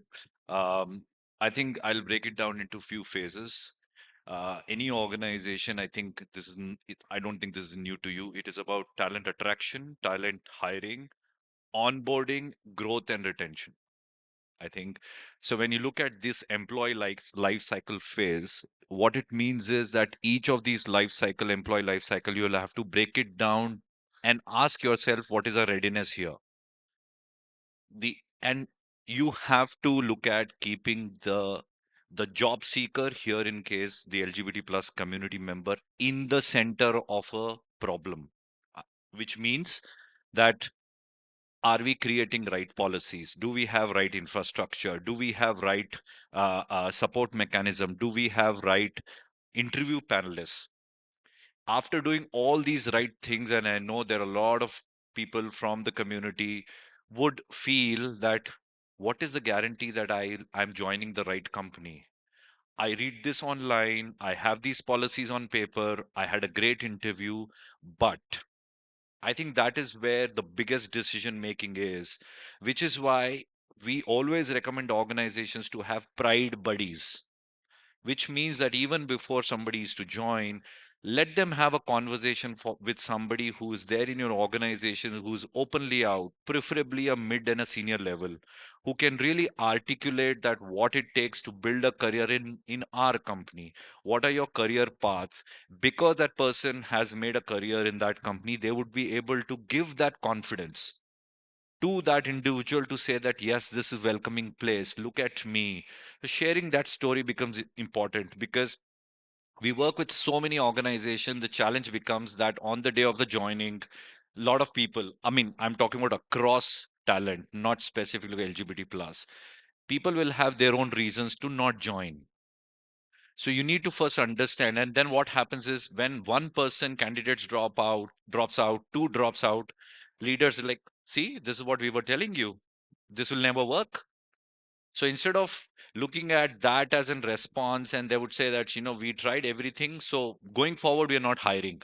So imagine the effort that you've put in. So breaking it down in terms of what it takes, our readiness, our ability to address when somebody is looking for the career becomes the key.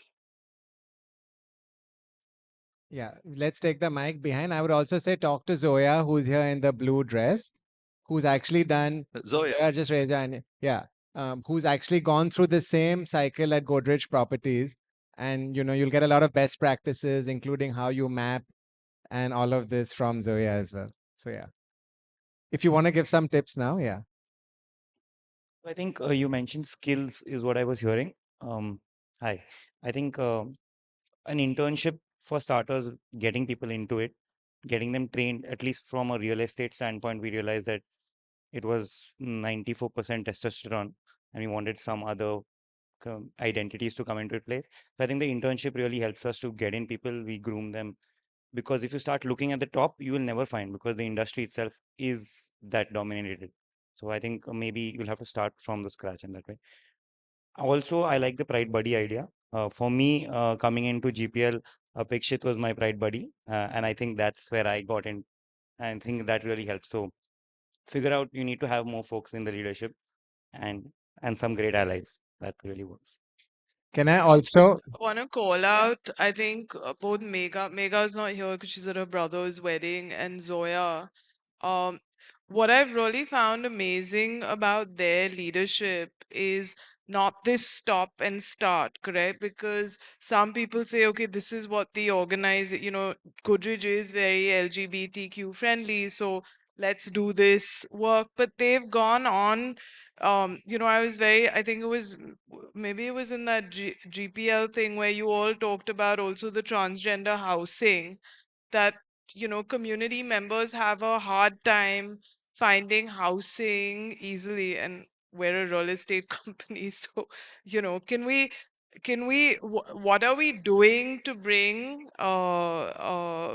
equity for the community? I think Godrej, Manish is sitting here from Godrej Capital.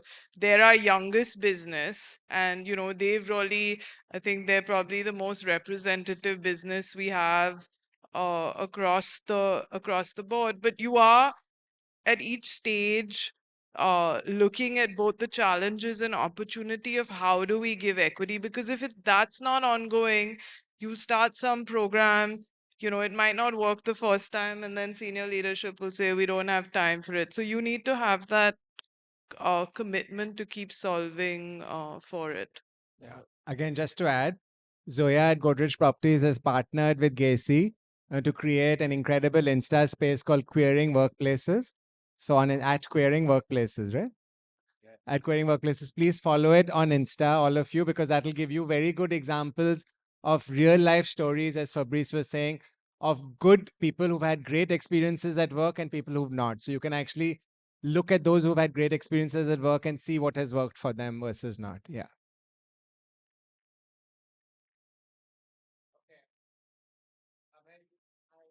The mic back and like whoever is more enthusiastic, because I can't see that far. Yeah.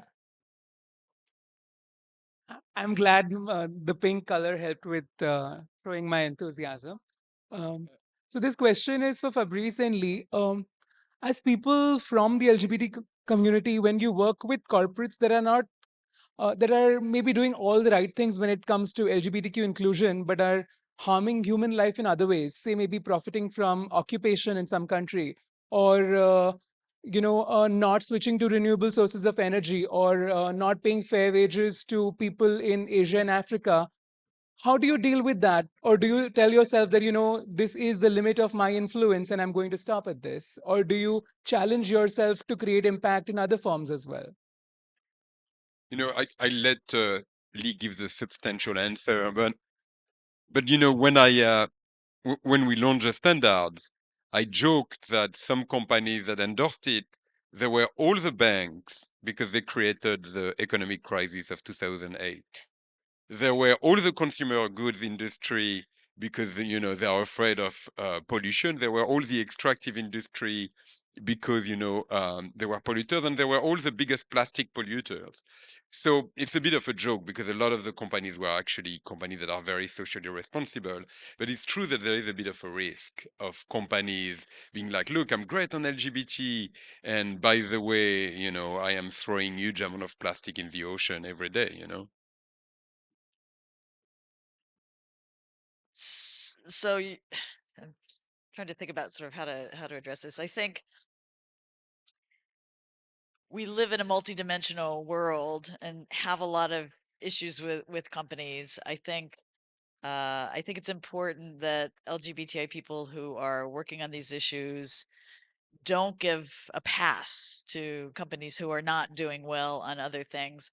But we haven't done especially well in bringing together all of these different issues into more multidimensional kinds of indexes, for example, or for thinking about where we want to put our investment dollars. That's sort of the ESG approach is saying, yeah, let's be most multidimensional, but is anybody really doing that? It's kind of hard to tell with regard to adding LGBT issues. So I think it's something we have to keep thinking about and keep pushing on. It's okay to say you're doing great on LGBT issues, but we want to see more work on other things. And I think what LGBTI people have to do is to develop those commitments too, and to make sure that we see those as important things that we will also push for. So it's like, I can't remember what your analogy was. In the US, we say we can walk and chew gum at the same time. We can do more than one thing at the same time.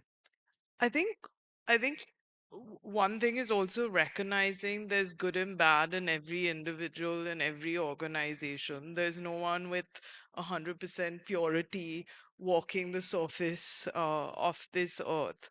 So I would start with that premise. I think the second part is that if you want to make influence and change, and say you are able to push the LGBTQI agenda, you are able to influence senior leaders, you can bring up other topics, correct? But bring it up with data, bring it up with respect. My very good friend Radhika, asked me to write this same-sex marriage article, and you know, she and the government was in the Supreme Court saying that this shouldn't go through.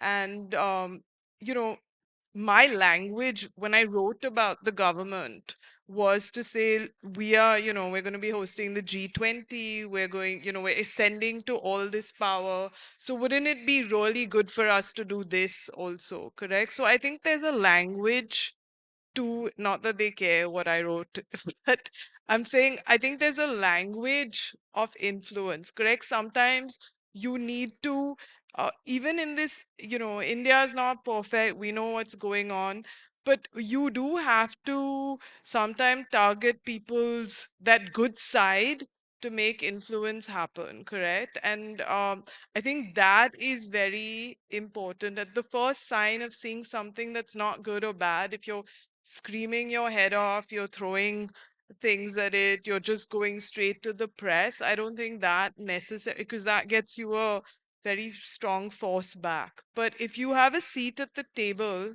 that's very powerful, and use it sensibly, because a lot of people do want to do good and they do want to change, and if you give them the data and the pathways and the ideas of how they can do it, it can happen. Well, and if I may say, thank you for writing this op-ed, right? Because it took courage, and a lot of companies, didn't really want to take a stand on this issue. And, of course, it's easy to say as a Frenchman, but, even having that conversation and having someone from the business that say, well, look, business would like to see same-sex marriage, even though we didn't get same-sex marriage in India, it will come. And I think, the other thing is that the conversation has started, which is amazing. And we could never guess that 10 years ago, you know. I'm going to take maybe one more question and then everything else over snacks. So, and I've taken two from front. I want to take two from I'm going to take one more from behind if that's okay. Right at the end. Right at the end. Right over there. Let's go last class. Last rows. Yeah. Yeah. Sorry. Yeah.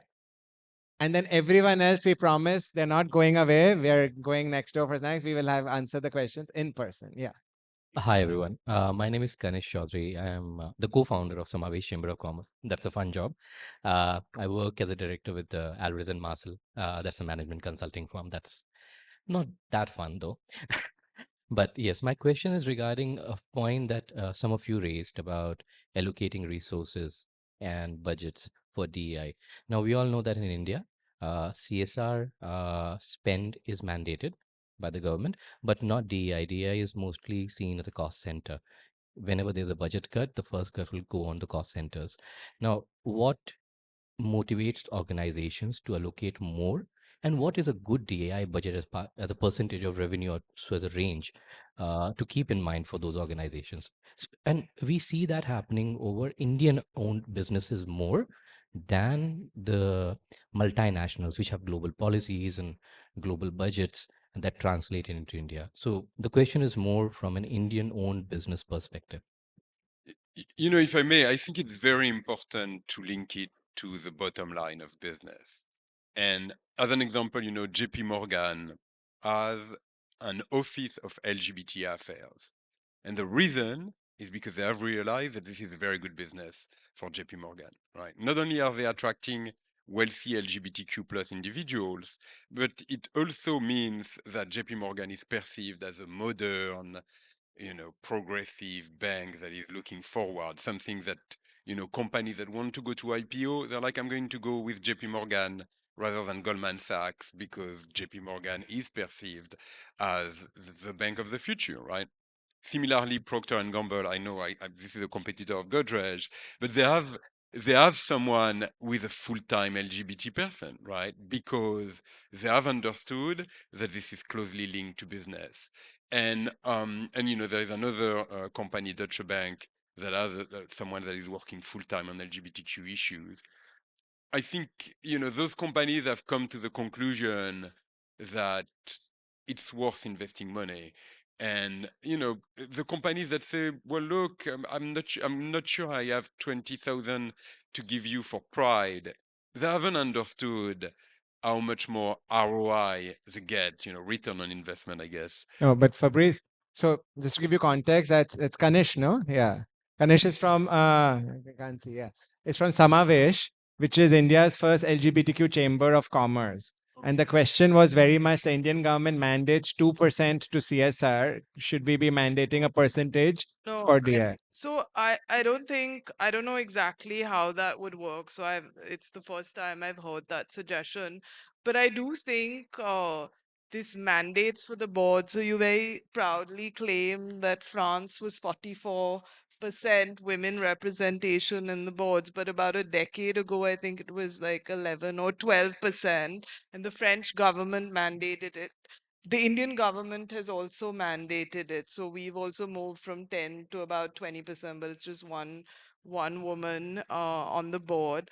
I mean, one of the best news, I think, for India this year was that, you know, in the near future, 33% of our parliament will be women. So I do think the government has a role with, you know, with maybe some of these business bodies like CII, with your body, to start asking for these mandates. So SEBI, or, you know, like you said, NASDAQ's doing that. The same, I think those requirements, I actually think are important, because I share your view of the invisible hand of capitalism doesn't work fast enough or smoothly enough, so that we should place some amount of interference in these things. Lee, do you want to add to, should there be, what percentage of a company's budget should be towards DI, and should there be a mandate, and likewise? A great question. I would look at point A, wherein while we have 2% of spends in 3 years the company has to put on CSR. It would be interesting to see how much of that is being met. That itself is not being met, right? Point number two is, I would agree with Nisa in terms of each organization has its own journey, especially even in the Indian companies context, that, really trying to articulate as to who are the consumer in the market we are serving. And is the business ready from a bottom line that they can set aside a certain percentage of money for the DEI and especially on the LGBT plus inclusion, only if they know that what they are investing in the year one, let's say they were to invest $100,000 in the year one, what return on investment they are getting, what is the value that they are deriving. So it becomes equally important for the DEI professional who's sitting in the office to articulate that for the business leaders or the board, that you invested this much, what is the tangible and intangible benefits we have gained out of that. Only then they would not look at that particular money to be cut next year. They may cut, because we all have to be mindful and honest and candid that cuts will happen. We cannot be not realistic that the recession would not hit us. But instead of doing a 50% cut, they may say that, look, we'll do 20% cut, because we realize that the year one has been very significant of us, because we have tapped some amazing markets. We have penetrated the markets which we had never known. I think that is where it will come back to. So it all will boil down to who is holding that seat, who translates, writes that down for the leaders to understand, fights for it, and say that I do not want the budgets to be cut. I want the budgets to be retained. And you will have to do the bargain, not like using a tone that I want this much money. You say, okay, I'm ready to forego 40%, but can you give me a commitment that next year it will be 100% back to me? I think a lot of those, organizations that Fabrice mentioned, they have this conversation with the leadership within the companies. And when I used to be in the corporate, that's a conversation I used to have with my managing director, and would sort of have that negotiation saying that, look, I understand the market. Let's be realistic and let's not cut the money from what is really important for us. The last word. Yeah, the last word. Oh, this one might be more controversial. So, just a couple thoughts on just kind of quotas in general. I think are interesting tools, and I think they can sometimes be important. I come from a culture in the U.S. that's always been suspicious of them, because they have often been used to limit opportunities for minority groups in the U.S. as more than to improve opportunities. So I think the hard thing about them is, in any context, getting the right number. What is the right goal exactly? I mean, if what you see is like 0, 0, 0, 0 across the board, whether you're thinking about employment or spending or whatever it is, then it's always tempting to say, well, even a small quota will improve things, and that might be true. I guess I think I think the alternative is, to require disclosure of what's being spent, which is, I think, a little bit about what you all are saying to some extent, and that's something that seems less politically challenging. It's less competitive with other groups that are also covered by the same by the same kind of programming. So it's a strategic question partly. What do you really push for? Are you going to get enough out of it by trying to mount a kind of campaign that will be required to get some kind of policy or legal change? It's a tough one. There may be better fights to plan for.